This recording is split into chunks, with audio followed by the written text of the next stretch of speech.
Welcome to Mainland, your local regional television station. I'm Graham O'Brien, and some of the stories coming up in today's news.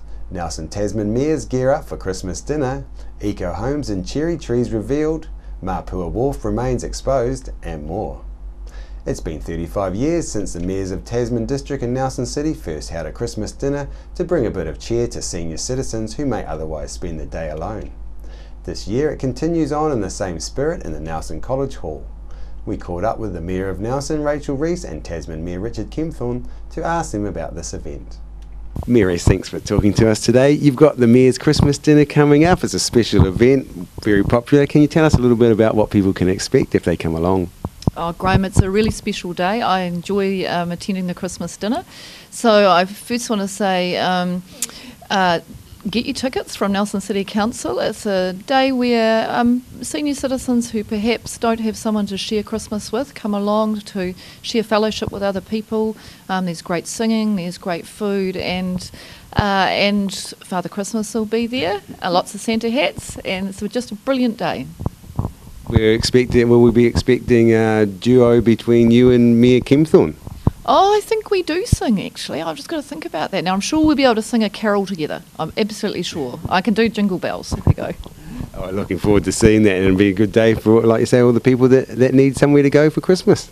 Yeah, look, I think it's important to remember that there are people in our community who maybe don't have the capacity to have the full Christmas dinner. You know that it is. There are people in our community that do need that support. There are people who don't have Christmas have a Christmas where they have others to share the day with, and this is just a wonderful occasion. It's it's been going for many years, and I want to thank all of the volunteers that come out, because it wouldn't be possible without all of the volunteers that work before Christmas Day. They've started already. They started probably about a month ago. Wonderful businesses who support us, and I particularly want to say a big thank you to Councillor Brian McGurk, who is coordinating the Christmas dinner. He did that for us last year, and he's done it again this year. He won't be there on the day because all of his family are coming from overseas, but a really big thank you to Brian. And I understand that Councillor McGurk is organising transport for people if they need it, and also people can donate goods. Is that correct? Yes, they can. So there'll be pickups for people that need to get to Nelson College for the Christmas dinner, and Rotary do a lot of the work around that. So picking people up and dropping them back again, and of course we like to give Christmas presents. So if there are businesses out there that would like to help us with that process, and we want to hear from them. We have businesses in Nelson that are fantastic at supplying food for the dinner as well, and thank you to all of those people. Richard, the Mayor's Christmas dinner is coming up. Every year this happens. Can you tell us a bit about what it is about, who it's for, Sure. and how can people get involved? People can get involved. It's advertised publicly, and this is particularly the Mayor's dinner in Nelson.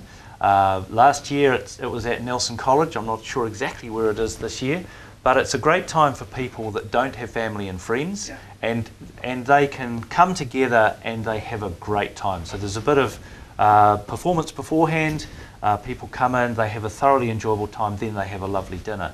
The big benefit for me, and it's really nice for both Rachel and I as mayors, and we have our kamatua, Andy Joseph, comes along as well, and we give everyone a warm welcome, and then I depart for 2 other Christmas dinners, one in Richmond and one in Motueka, that are also community functions. And all of these functions give people that, if they haven't got their family or friends around, it gives them a place to be with people where they can enjoy each other's company. And it can be a tough time for people at Christmas, because we do really like to have family and friends around. And so I'd also really wish everybody, as we come up to Christmas, an enjoyable preparation, but on Christmas Day, hope they have a really nice time being together with people they know and like. How can people find out more about where to go and whether there's a cost involved? They can phone through to both Nelson City Council and Tasman District Council. The staff at both councils have all the information and details available, and the costs. so they can just phone through there and find out all the details. Right. Now, who is it doing all the cooking? Oh, volunteers. There's a great group of volunteers that do a tremendous amount of work, and I think the thing that I found most intriguing on one occasion was seeing the people with a commercial beater trying to whip the cream. And there was so much cream in this bowl that it was taking a long time to whip. But if you can imagine, there's a whole production line, but it's lovely food and a lot of people. So real appreciation for all the volunteers that come together to help it happen. Tickets are now on sale and available for $15 from Nelson City and Tasman District Council, along with the Stoke Library, until the 19th of December. If you wish to help on the day, or if transport is required within Nelson and Richmond, people can phone Nelson City Councillor Brian McGurk. The Christmas party begins at 11 AM and goes through to 1:30 PM on the 25th of December. Local business Hybrid Homes won top prize for the Masters Builders Eco Home of the Year 2015. The Edify home that won the award belongs to Hybrid Home owners Jamie and Natalia Harrington. Mrs. Harrington spoke to me about her house at the top of the hill and what it means to win the award. Natalia, your home recently won the Eco Home of the Year award. I mean, it's fantastic. I can obviously see why the judges liked it so much. Eco Home, people usually think that you have to be out in the wops, you give up all the creature comforts maybe that you're used to, but obviously this home has none of that. Can you tell us a little bit more about it, please? Yeah, well, we're delighted to have won the national award at the recent Registered Master Builders House of the Year Awards, and we won the Sustainable Home of the Year award. And sustainability is something that we're really passionate about, so it really means a lot to us. Funny enough, you say that you have to give up your creature comforts, but that's not the case anymore. I think being sustainable and living a sustainable life almost has the opposite effect. It actually gives you a lot more comforts that you think. It gives you the confidence that you are living in a home that is a lot less pressure on the environment and your pocket. It's a lot cheaper to live in a home like this. And it's smart. It's a smart way of living. While we're at work, our panels are generating the solar power that we're using. When it's raining, we've got our rainwater collection. So everything in our home works in conjunction with each other, and that's something that we offer to our clients. Oh, nice. And you talk about Eco Home, so you mentioned your solar panels and the water. They're the obvious ones. Is there anything else that you've built into this home that you think people are interested in? Yeah, so I often compare building a home to cooking. You really got to get your ingredients right. And if you get too much of one thing and not the other, it doesn't perform. So the same thing comes to when you want to have a truly efficient, sustainable home. So it really comes down to a correct design for passive solar. You need to allow the sun to come in at the right time of the year for the right amount of time, let it to soak in into the thermal sink. Predominantly in our homes, it's concrete slabs. We also do completely thermally broken building system, which is unique to our company. That's something we've developed that allows us to insulate your home like a sleeping bag, allowing no ways and means for the heat to escape through the gaps. And then just really looking at the products that we're using, making sure that they're as local as we can get them, making sure they don't have any nasties. It's very often things that we don't see cause most harm to our health, and just really being conscientious while we're building as well. So it's recycling, making sure we only use the amount of product that we need to use. Landfills are filled 80% with the construction waste, and that's really depressing. So we're trying to work on that as much as we can. Oh, fantastic. And how about outside? I see a lot of plants and that around here. Do you plant so that you're sustainable as well? We don't necessarily get involved with the landscaping with our clients, but we encourage them greatly to do it. It's not just about the house. Once it's finished, great, I've done my thing, I've got no power bills. We really look at the sustainable way of life going forward, and it's really about your growables, veggie patches, fruit trees, and we utilize a lot of grey water systems in our home so that irrigates the garden, nothing gets wasted. It's just really about looking at the big picture, and sustainability is something that we are all thinking about a lot, and I hope a lot more people do it as well. And it's easy. It's a lot easier than it has ever been. It's a lot cheaper to be sustainable than it has ever been, and it's a way forward, really. We all need to embrace it now while we still have the time. Since the announcement of the award, it has come to our attention that some neighbouring residents were amazed. Mike Cunliffe, a Dodson Valley local, tells us why. Mike, you've got a local's view and a somewhat different opinion of the Sustainable House of the Year. Can you tell us a bit more about it, please? Yes, Graham. It came as a shock and surprise to see that the house, I think it's Jamie Harrington's house, awarded the New Zealand Sustainable House of the Year. We've been aware as local residents of a very invasive pest plant in the Attawai Dodson Valley area. A lot of energy's gone into removing it. I'm aware that the council's over the last couple of years is taking significant trees out, and yet I see a significant large trees on Jamie Harrington's property. Now this is an invasive plant pest that is a direct threat to our native bush and forests. So you're saying that you can't have an eco house if you're not eco-friendly on the outside? I can't see how you can possibly have an so-called sustainable house while you've got, it appears to be cultivating what is widely known and and accepted by the local authority and experts in the area that it's an invasive plant species that is a direct threat to our native forests. The Nelson Council website states the Taiwanese cherry tree is becoming a major pest in other parts of New Zealand, and if it is not stopped now, it will only be a matter of time before it becomes a huge problem here in Nelson, overtaking gardens, shrubberies, reserves and regenerating native forests. Mainland spoke to Mrs. Harrington about the concerns raised. These trees have been around on this hillside for the last 30-40 years. Yeah. So when we bought the property, the trees were already on there. Sure. And then last year, out of the blue, without even any consultation or any warning to us, the council said, we're just going to chop them all down. And so we've been talking to them quite openly. Yeah.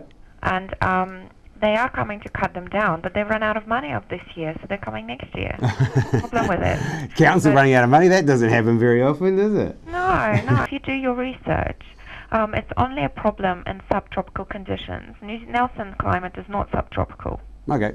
Yeah, and also, not to mention that, for all our beautiful bird lovers, native birds absolutely adore those cherry blossoms. Just planted about 40 native trees on our property so we can start underpinning the steep hillside. Nice. And the trees that we are cutting down, as well as the Nelmac are cutting down on our property, are happening, but just not happening in one massive chop. Yeah. Because that's just going to basically have such huge impact on us and our garden that we just can't do it. And not only that, just to mention, these trees are still being sold in the nurseries. I asked Nelson Council Media Communications spokesperson Paul Shattock for comment. Council is very concerned about the spread of Taiwan cherry and is working really hard to remove major infestations at key sites around Nelson. Obviously there's some discussions about the Harrington's property, and removing the trees from the Harrington's property, it wasn't a budget related issue. The cherries, they were scheduled to be removed from the property in, I believe it's July this year. However, the exact timing wasn't confirmed between the landowner and contractor, so the date was then pushed out to autumn in 2016, and that was an agreement between the contractor and the Harringtons. With the Taiwanese cherry, obviously it's something that we really want to get under control, and so and it's not a particular tree that we want nurseries to be selling to the general public. And so Council did visit all the nurseries that we thought that were stocking these trees last year, and did request for them to no longer stock them. And it is a major pest and a threat to Nelson's biodiversity. Yeah, great. And I know you're pulling them out. You're pulling them all out for free. So if anyone's got them, they can ring you up, and you're going to come and chop them down. Is that right? Yeah. So in terms of so basically we get the contractors out, and they'll work with the public to remove the infestation and make sure that we don't get spreading around as they have been. So yeah. Yeah, no, that's great. And I rang the nurseries, Paul, and you'd be glad to know that actually none of the nurseries stock any of the cherry trees, and they quoted Council's letter to me, some of them, so well done on that. That's wonderful to hear. That's great news. Northland has a major problem with these trees, and Don McKenzie, the Northland Regional Council's Biosecurity Senior Program Manager, said Taiwan cherry seeds can be carried for many kilometres by birds. The tree may be colourful, but it's displacing the tui's natural nectar and fruit-producing natives, which will harm their population. It's all been going on down at Mapua Wharf this month, with the boat ramp being closed to the long-standing wharf caretakers, the Mapua Boat Club, along with the discovery of human remains while contractors were digging drainage for the brand spanking new Shed 4 construction, which is nearing completion with renters already fitting out their spaces. Mapua, whose meaning is abundance, was once a large flax growing and trading area and settlement of pre-European Māori, with evidence of umu ovens around some parts of the village, notably where the spring and fern is currently sited, and areas near the local coastline. Chrissy Small spoke to Tasman Mayor to find out about these latest happenings down at the wharf. Mayor Kempthorne, the Mapua Wharf Complex 4 is, well, it's destined to be open before Christmas, I believe. Yes, it is. Sometime over the next couple of weeks it'll be open. The building is virtually finished and the people who are going into the retail outlets are getting set up now to begin operation, and I've got a couple of visits out there in the next week or so, so I'm really looking forward to seeing the start of that. Really, when you look at what's going to be available in Mapua down at the waterfront, it's just a real big lift for the community. And as we know, that Mapua is a real destination in itself. When people are on holiday here, I would imagine that this summer will be a manic time out on the wharf. Now, one of the impacts of that is we've got the boat club that's been out there for years, and we're finding that with all the traffic movement, it is just not compatible in the confined space to have vehicles and trailers and boats with people and pedestrians and children. It's just not safe. So what the council is looking at doing is finding an alternative place for boaties to be able to take their trailers, launch their boats. And I know some people, quite a few people are down at Grossies Point, and it may be that we open up somewhere else as well. So there's a bit of funding that council's got available, and what we're looking at doing is finding an alternative location for everyone who wants to launch their boat, and it should be better for everyone. The boaties with their vehicles and trailers won't have to worry about pedestrians and children, because I would imagine at the moment that would be quite a worry. But we've got to find something that works well for them. So there's quite a bit going on in that space at the moment, with pedestrianisation and where people can park, and there's a lot going on. And Brian Ensor and the Mapua Advisory Group has been doing a lot of work on this, and all credit to them. Right. Now, okay, so there is an assurance there from council that the boaties, there will be a place for them down in Mapua area for launching their boats. Yeah, certainly a good space in Mapua, but also it may be that some people would be happy to go down and launch at Rabbit Island instead of going to Mapua. So there's all of those options are open at this stage, and we're looking for a good outcome that suits everybody. Right. And will the boat club be able to continue on in the wharf building? Yes, I think so. My understanding is that that's expected. So they've had a presence there for a while. It's pretty prime real estate down there, but it's great to have that history acknowledged. Yeah, well, actually, historically, they're the ones that kind of saved the wharf. Yeah, absolutely. So yeah. It wouldn't be there if it weren't for the boat club. No, it wouldn't. Now, we've got quite a bit of earthworks happening down there. This is the last part, I guess, before the building is open. But tell me, I believe the Scuttlebuck in Mapua, is that a couple of skulls have been found? Yeah, I think there have been some human remains found, and I would really like to express appreciation for our local iwi contacts who have been incredibly helpful. Because when that happens, we want to be really respectful. I know that if there was something in a cemetery anywhere else and there was human remains, we would want that to be treated really respectfully, and we do down there. Obviously, it's in a place where we don't know what is in the ground underneath, so when something is found, we want to treat the remains respectfully and have them reinterred somewhere in a culturally acceptable manner. So it was just 2 skulls, I believe? I'm not sure of the exact findings. Yep. I was just going to say 2 heads are better than 1. Right, yeah. But okay, so it hasn't held up the process. Everything's still on track to be open before Christmas, and it's all looking good. Yeah, it really is all looking good. There's been tremendous support from a lot of different agencies. Due to a technical hitch, we were unable to play the footage highlights of the Starlight Parade in Motueka in last night's news. So we'll now leave you with the winners of this year's Starlight Parade.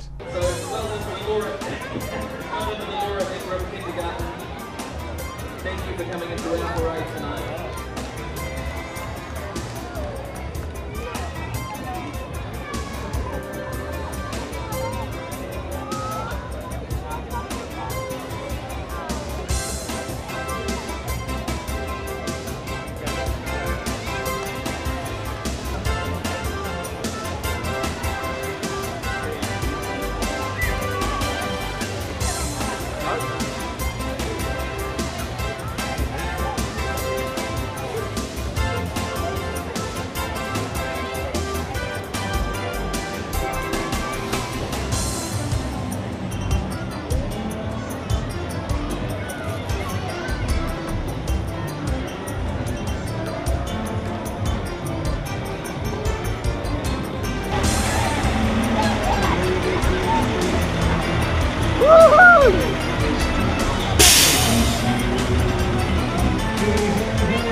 Really good to see you, Tasman Gymnastics Club. Let's see some more cartwheels here, guys. Let's go! Let's really go!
I really do wish everybody a very happy Christmas. So whatever your situation within the district and the region, hope you have a wonderful time. Hope the weather's nice and have a great time this Christmas. After the break, we'll bring you the latest weather update and some events and happenings coming up from around the region.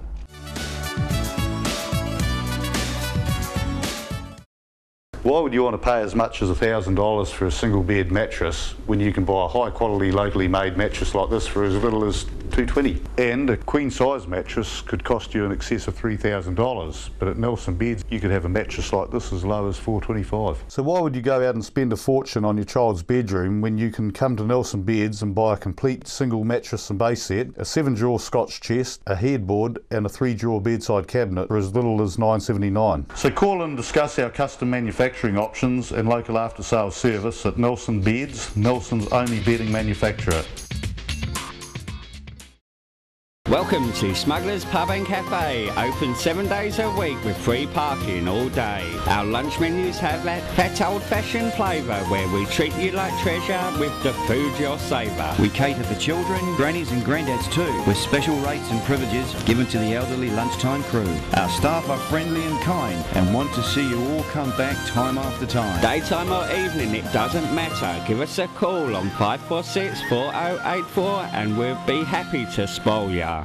Hi everyone, I'm Malcolm Harris from the Facilitators. We now look after sales for Mainland TV, radio, Sky and online. New Zealand On Air's latest Colmar Brunton survey confirms Mainland's large multimedia audience. If you're in business or want to put a message out to everyone in the Nelson Tasman region, plus nationwide on Sky or worldwide online, please give me a call or see our website at www.mainlandtv.nz. World War I was a defining period in our history, impacting greatly on the lives of people from the Nelson province. Memories of the First World War is an exhibition which will be displayed in a number of regional venues and is currently on at the Nelson Provincial Museum.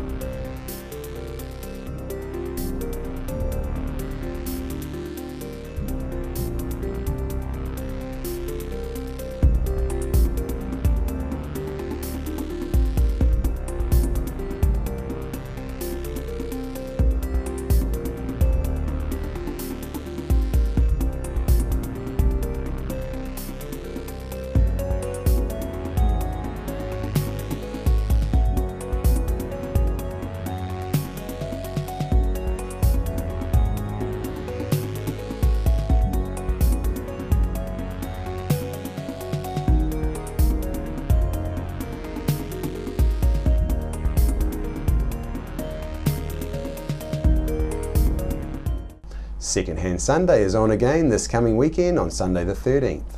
The idea for this citywide garage sale is for people to give away all those unwanted items. If you would like to participate, you need to register with Nelson Council by the 9th of December, and if you are looking for a freebie for Christmas, there will be a list on Council website of houses that are participating. Start time is 10 AM, so no early door knockers please. For more information, please contact Council on the links provided. On behalf of the team here at Mainland Television News, thank you for joining us, and we'll bring you the latest news and events from around the region again tomorrow.